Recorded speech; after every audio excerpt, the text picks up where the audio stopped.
Saat kita merenungkan firman Tuhan, maka roh kita mencari petunjuk dari Tuhan Bapa kita. Saat kita merenungkan firman Tuhan, saat itulah frekuensi hati kita terhubung dengan frekuensi hati Tuhan, sumber kebenaran. Dan petunjuk yang didapat roh kita dari kebenaran firman Tuhan akan mengajar kita, menyatakan kesalahan kita, memperbaiki kelakuan kita, dan mendidik kita dalam kebenaran. Kalau setiap hari kita belajar firman Tuhan, maka kita dijagai untuk selalu berada dalam kehendak-Nya.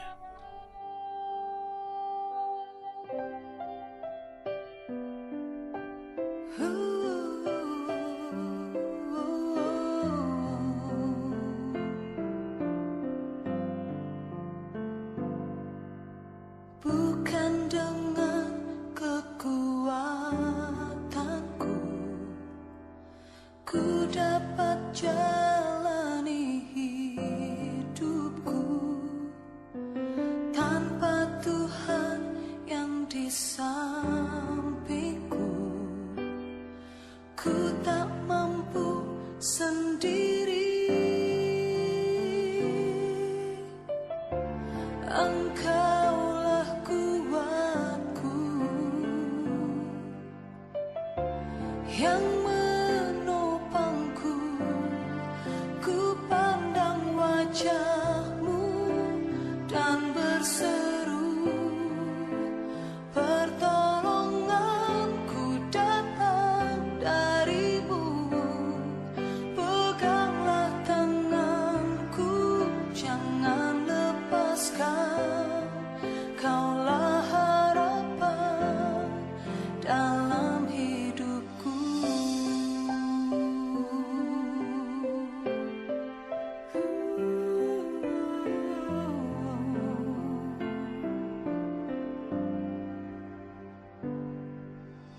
Bukan dengan kekuatanku ku dapat jalani hidupku, tanpa Tuhan yang di sampingku ku tak mampu sendiri. Engkaulah kuatku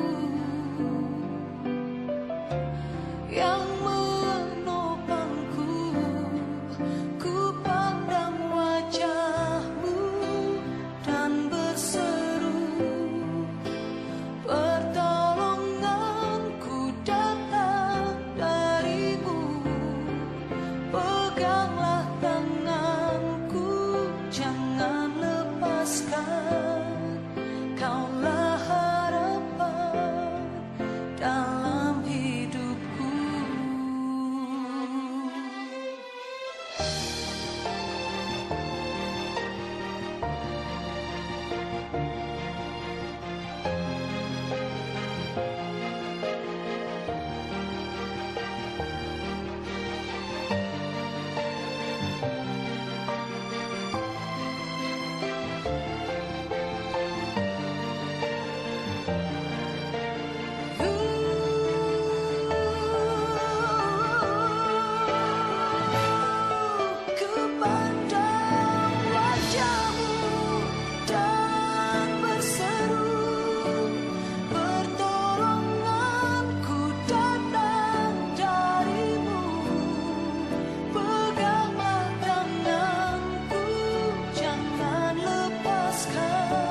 Mazmur 62 ayat 2 dan 3. Hanya dekat Allah saja aku tenang, daripadanya lah keselamatanku.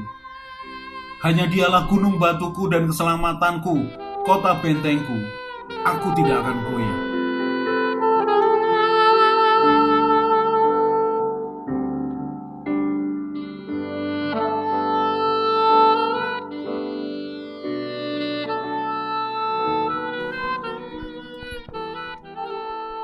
Jangan kita merasa sendirian. Jangan kita merasa kesepian.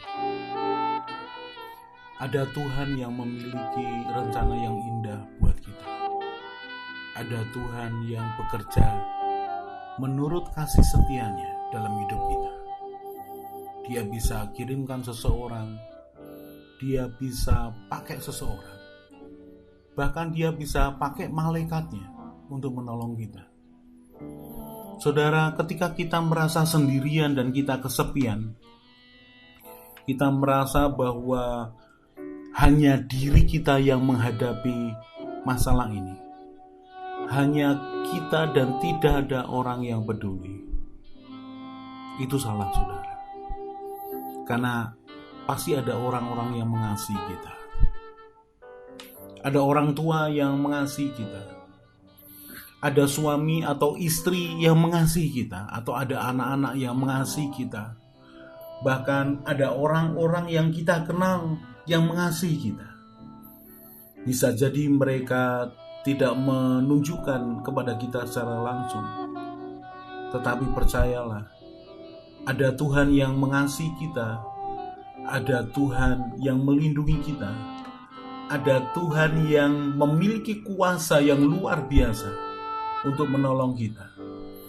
Bukan hanya menolong kita, tapi memperlengkapi kita sampai kita menggenapkan rencananya dalam hidup kita.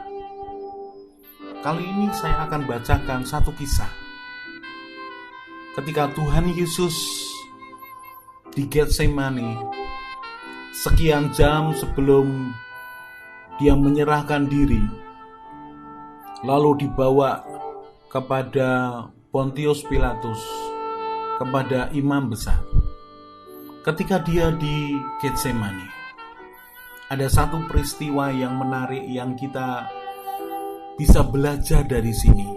Bagaimana Tuhan mengasihi orang-orang yang melakukan kehendak-Nya. Terlebih lagi anaknya, Yesus Kristus Tuhan. Bapa menolong, Bapa tidak membiarkan dia sendirian.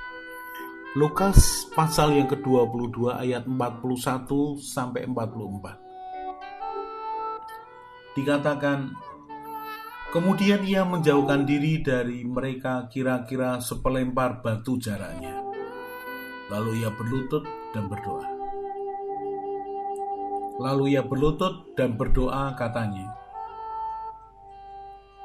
ya Bapakku, jikalau Engkau mau, ambillah cawan ini daripadaku. Tetapi bukanlah kehendakku, melainkan kehendak-Mu lah yang terjadi. Ayat 43. Maka seorang malaikat dari langit menampakkan diri kepadanya untuk memberi kekuatan kepadanya. Ia sangat ketakutan dan makin sungguh-sungguh berdoa. Peluhnya menjadi seperti titik-titik darah yang bertetesan di tanah. Saudara, perhatikan ketika Tuhan Yesus di Getsemani, dia harus mengambil keputusan.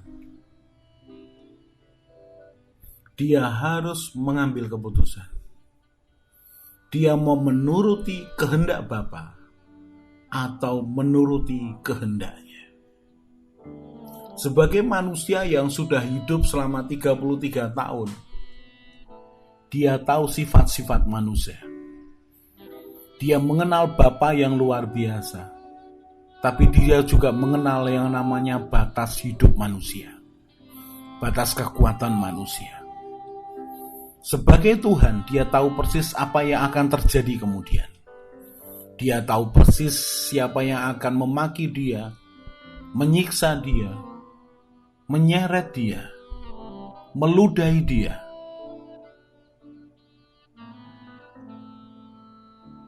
Mencambuknya. Sampai kemudian di atas kayu salib, dia tahu persis apa yang dia alami, yang akan dia alami. Dan sebagai manusia, itu membuat Tuhan Yesus ketakutan. Sebagai manusia, dikatakan peluhnya menjadi seperti titik-titik darah yang bertetesan ke tanah. Bagaimana peluh keringat bisa menjadi titik-titik darah? Itu karena mengalami tekanan yang begitu rupa, sampai kemudian keluar darah. Peluhnya menjadi tetesan darah. Ketakutannya begitu luar biasa. Tapi perhatikan, seorang malaikat dari langit menampakkan diri kepadanya untuk memberi kekuatan kepadanya. Seorang malaikat dari langit menampakkan diri. Saya ulangi sekali lagi. Seorang malaikat dari langit menampakkan diri kepadanya.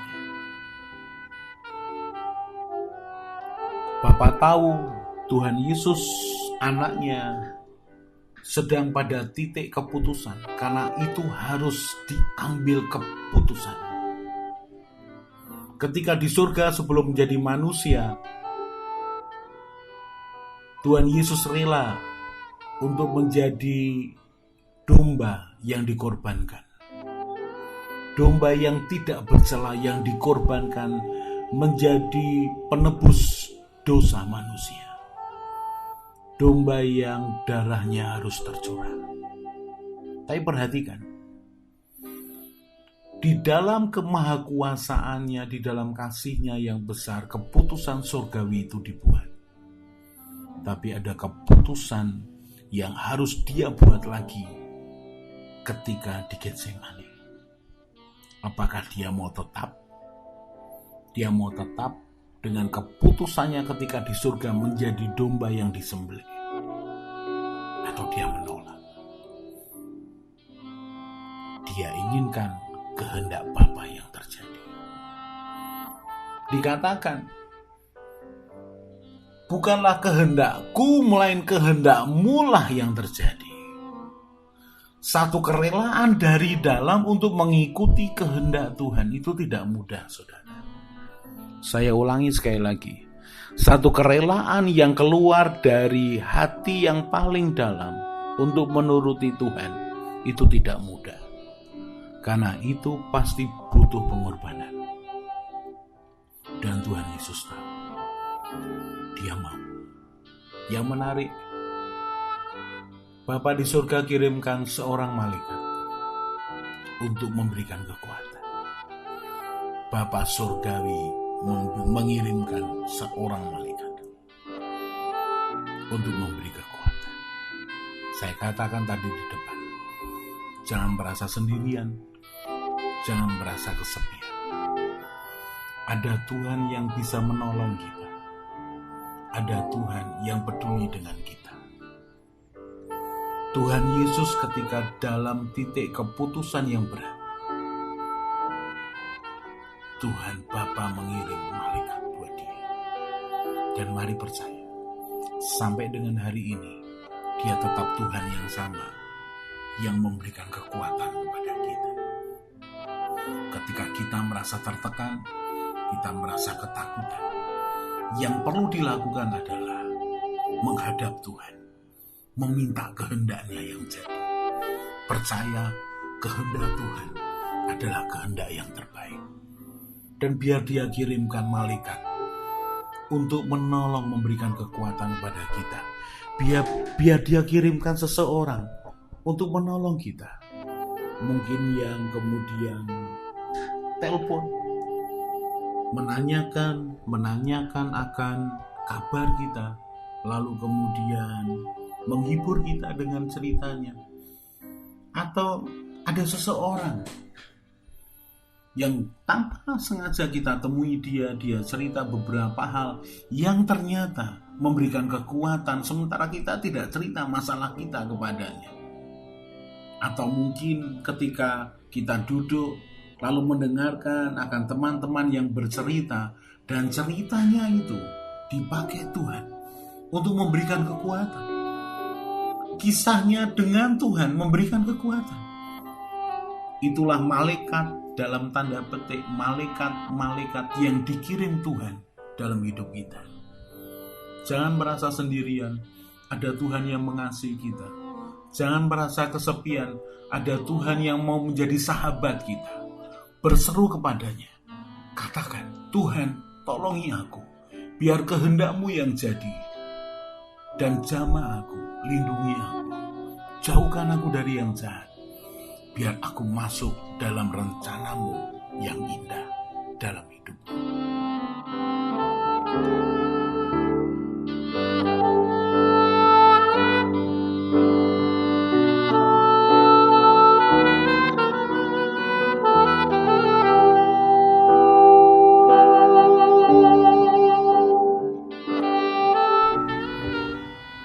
Orang yang mencari Tuhan dengan segenap hati akan ketemu Tuhan.